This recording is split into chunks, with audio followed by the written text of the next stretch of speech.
Well, good morning, guys. It is Brent Abel here, webtennis.com. Hope you're having a great day so far, wherever you are. Bright and early here in the West Coast, Rancho Mirage, the California desert, Mission Hills Country Club, and looks like another nice one on tap for us here today. Ought to be up in the 70s. For you folks in the East Coast, just talked to one of my business partners over in New York City. Sounds like the weather is not really spectacular there. So if you're there in the East Coast having to play some tennis, hopefully it's indoors. Anyway, guys, listen, hope you're having a great day so far. And what I've got today is a little chat about a strategy I want you to consider against the super steady baseliner, and maybe more than just a pusher, but some guy that not pushing, but really sort of just doesn't ever miss. So, which is a strategy in itself, by the way. Before we dive into that, I want to just a quick announcement about this Wednesday, December 16th at high noon Pacific, which would be 3 o'clock Eastern. I'm going to host a live interview with Phil Landauer from Naples, Florida. 41 national gold balls. I think it's 10 in singles and 31 in doubles. Prolific. And by the way, I think like maybe the only guy in the history of tennis who's in at least 2 of the USTA sectional halls of fame, along with a state, the Oklahoma State Hall. I mean, come on. First of all, who gets into a Hall of Fame? And second of all, 3? Come on, Phil. Anyway, we're gonna chat with Phil, and specifically we're to talk about what he learned, what he gleaned from the great Dennis Ralston years ago in a coaching session that he had in Austin, Texas. So, guys, I would definitely put it on your calendar this Wednesday, December 16th, noon Pacific, 3 o'clock Eastern. And if you're on my email list, you'll definitely get a notice with a link that will take you to either the YouTube channel, the Web Tennis YouTube channel, or Facebook. You can watch it there. Or if you're on Facebook, just be looking for it, right? Guys, so look, today I want to talk to you about a singles strategy that I would say over the last 10 years for me has really increased my chances of being able to, first of all, being able to kind of win the matches that you quote should win, right? And that, of course, is never, ever a guarantee, but also against the top players. And that is more what I call a vertical strategy, as opposed to a horizontal. And the way I describe a horizontal strategy in singles, and I'm not saying serve and volley. Well, hold on. We will talk about serve and volley with the vertical strategy. But from the baseline, both players in the baseline, I used to try to go to the corners, right? I'd either go right up the middle of the player and see if I could maybe tie up stroke technique by forcing them to have to get footwork to get out of the way of my incoming ball that was right up the middle, or go to one of the 2 corners, right? Horizontally, try to move that player from side to side. And when you're younger and you can kind of ding the ball, you can hit a pretty high quality, with pace from corner to corner. Okay, but it's relative because you've got a younger opponent over there. In theory, they're going to kind of neutralize with their speed. They're going to be able to neutralize your power. Not all the time, but enough of the time where it becomes kind of, well, who's got the best groundies? Who's got the best serve on that day? Who can really do the most damage? And for me, that's too much of a commodity. Right? It gives the player a steady baseliner who's quick, maybe doesn't have the same quality ground strokes that you do, but they can track yours down. And they're content to stay in the point. They're super fit, and that's their strategy. They're going to frustrate you because they can take your best stuff. They can go over there and get it. They can throw it back at you and go, come on, let's go again. And it's like the old rope-a-dope, right? With Ali. And so look, what I've learned over the last, now I said 10 years, is that the vertical strategy is less about going side to side still part of it, but it brings into play the short court. So when I'm talking about a drop shot, right? So that there are going to be times when you play your standard, whether you drive it or whether you slice it, whatever it is, let's say a backhand to, a cross court backhand. And from the same setup, the same look as if you're going to slice it or drive it, you could disguise and play a drop shot. You could bring them in, you could pull them in vertically. And if you hit an outright winner, great. If they get to it, that's okay. And if you don't have a wide open pass, then just lob over their backhand, right? It's simple. But the strategy here is that, or the thinking is that it's easier for opponents to move side to side than it is up and back.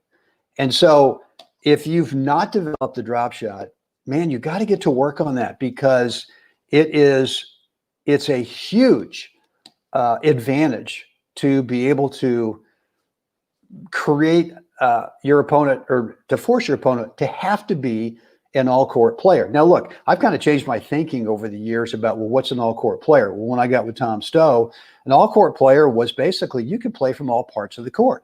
You had a good serve, you had a good return, you had great groundies, right? You had really good approach shots. You could play serve and volley. You had a good overhead. Volleys were, so you could actually visit all parts of the tennis court and do well, right?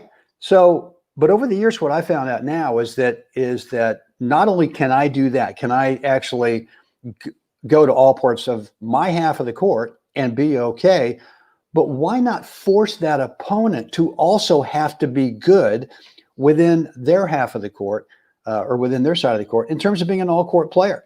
And that might mean that you got to drop them, and then you got to, like I said, if you got a wide open pass, go for it, no big deal, right? Part of the reason of bringing them in, there's actually a couple of reasons. Is number one is that it expends more fuel from their gas tank, and they're going to win some of those points, right? Whether you drop shot off of a ground stroke, whether you drop shot off a second serve, return a serve, which, by the way, I mean, in my age group now, maybe not yours, but in mine, the serves have, slowly but surely gotten a little bit slower over time. And the second serve is an opportunity for the returner to play the dropper and either play it as an approach shot, or just kind of come a little bit if that server is going to get to it, and just and really make them burn some fuel, even if you lose a point. But here's the other thing, is that when you are just relying on a side to side, a horizontal strategy, going corner to corner, that player back there that's steady, they get comfortable kind of hanging out about a foot or two behind the baseline, if not more. And so when they now have the threat of you throwing in a dropper, often enough, doesn't have to be right every point, but it has to be often enough where they've got to consider, hey, you know what, this might be a drop shot. Well, what do? Well, then they come off that 1 or 2 feet behind the baseline, and now maybe they're on top of the baseline or even inside it. And then your standard stuff, your standard ground stroke right at them, becomes all that much tougher for them, because what I see a lot is when I throw in some droppers and now they have to account for that, in upcoming points. Well, when they step forward, lots of times if I just go right at them with my standard either rally ball forehand, or a slice backhand or a little topper backhand drive, whatever, if I go right at them and they back up, they don't move to the side. But if they back up, to me, it's like, here's the perfect opportunity to move forward. And here comes the serve and volley thing that I was talking about, is that lots of times when you get an opponent to back up, is that I hope that they really just rip their grounding, forehand or backhand, because they're taking probably another step or two backwards as they recover. And now I have the ball. And what's to say I just can't just dump a little volley short? You can. So I highly encourage you. And let me kind of finish up on serve and volley. You're going to get lots of opportunities on serve and volley to be able to play a short volley. a short little angle or play a little dropper volley. You don't always have to go to the open court or try to volley behind that opponent, that returner, or right at them. You can play a vertical strategy with that transitional shot. And again, lots of times I will maybe play an open court standard volley. The guy goes over there and just crushes it. And I just go, well, thank you. And just play a little dump volley. And now what happens is hopefully the next time they go, well, I better hit this ground even bigger. And the next thing you know is they miss. So I got a couple. I got PCal here with some comments. And he's saying hitting corner to corner usually means hitting a lot of outside out balls, not have as much pace as outside in or outside or inside in, harder to control and hard delivering and easier for the opponent. Yeah, I agree. I mean, I think what happens here, if you don't have the vertical, and look, we're talking about, have you got a drop shot? And look, the drop shot doesn't have to be this highly technical, spinny kind of, thing. All it has to do is have a ton of disguise, right? And the ton of disguise comes from the setup position. I mean, for me, I feel like on my backhand, my slice backhand drive, it's not really a floater. I mean, it can be a floater if I want to, that could be depending on the opponent. Maybe the opponent wants pace over there. Well, why would I give them pace on my slice backhand if I can just kind of float it over there, not short, but have it just floaty and just sit up and make them generate all the pace? Why not do that? But my point is that the quality of your drop shot really comes more from disguise than it does from just pure technique. I mean, I don't know how many drop shots I've hit that have hardly any technique. It's just a bunt. It's just short. And so let's see. When in neutral or defense, afraid the body inside in or inside out, it's almost your best choice. PCal, I have no forehand drop shot. Okay, well, then why not this week, PCal? Why not get out there and work on it? And look, I mean, I see these videos all the time on YouTube, either on, kids, juniors, adults, and whoever's working with them, like on the forehand, is showing them this huge take back, this big, demonstration, drama boy of, I'm about to grip and rip and, windshield wipe and do all this thing. Okay, but can you actually disguise a drop shot from that setup position?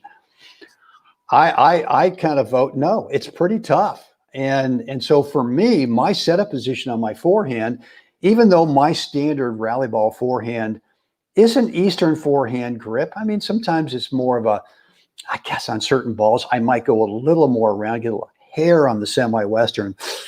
Can't believe I said that. But I'm way more Eastern backhand. I'm way more Eastern forehand on my standard rally ball.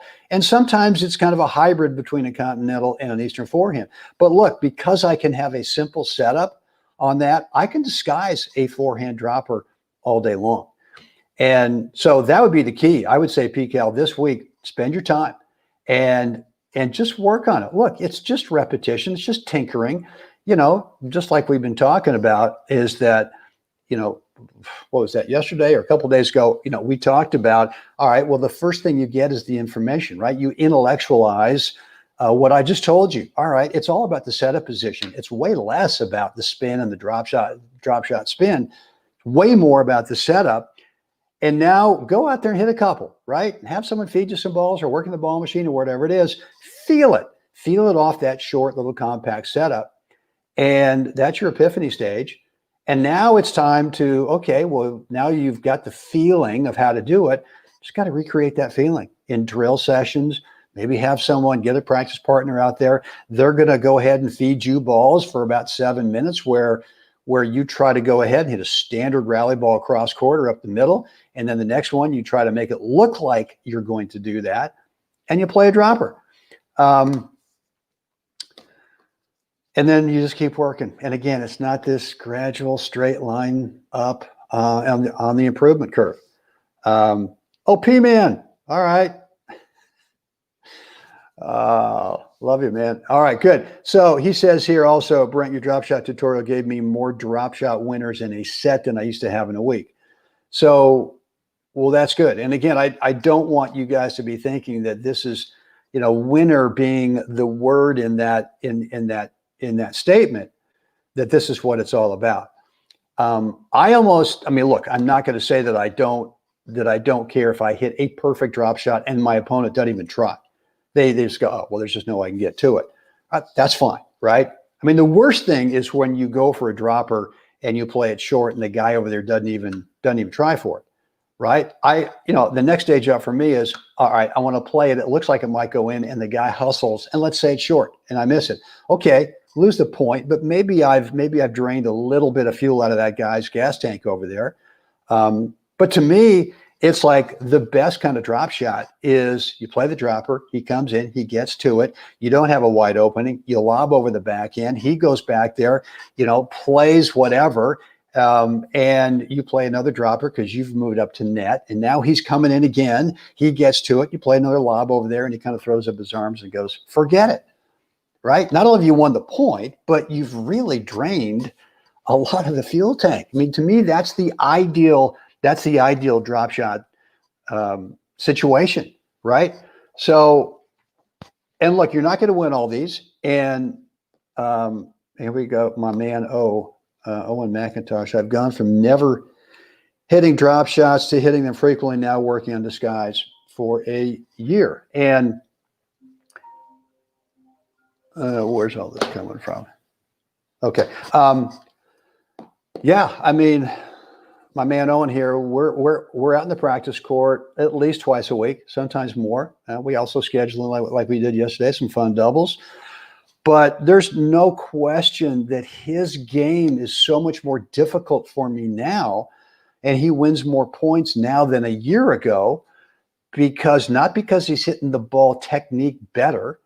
I think he's worked on a slice backhand. He's cleaned that up in terms of he can now play a drop shot off that backhand all day long. He does the same thing with a forehand.